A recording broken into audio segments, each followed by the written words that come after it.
Godhra Ahmedabad highway પર Shimla market main road Godhra ખાતે આવેલ ભારત પેટ્રોલિયમ ઓઇલ કંપની સંચાલિત અલ સફા પેટ્રોલિયમ નામના પેટ્રોલ પંપની આકસ્મિક તપાસણી કરવામાં આવી હતી।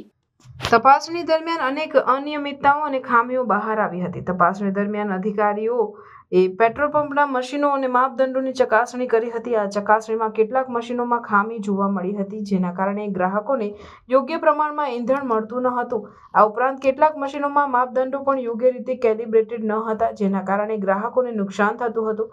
અલ સફા પેટ્રોલિયમના માલિક અને મેનેજમેન્ટને આ ખામીઓ અંગે જાણ કરવામાં આવી હતી અને તેમને તાત્કાલિક સુધારા લાવવાની સૂચના આપવામાં આવી હતી। બીપીસીએલના અધિકારીઓએ જણાવ્યું કે જો આ ખામીઓ તાત્કાલિક સુધારવામાં નહીં આવે તો કડક પગલાં લેવામાં આવશે। આ તપાસણીનો મુખ્ય ઉદ્દેશ ગ્રાહકોને યોગ્ય અને ન્યાયસંગત સેવા પ્રદાન કરવો છે। બીપીસીએલના અધિકારીઓએ જણાવ્યું કે તેઓ ગ્રાહકોના હિતોને પ્રાથમિકતા આપે છે અને કોઈપણ પ્રકારની અનિયમિતતા સહન નહીં કરે। આ ઘટનાને પગલે સ્થાનિક લોકોમાં પણ રોષ જોવા મળ્યો હતો। ઘણા લોકોએ આ મુદ્દે પોતાની નારાજગી વ્યક્ત કરી હતી અને તાત્કાલિક સુધારા લાવવાની માંગ કરી હતી।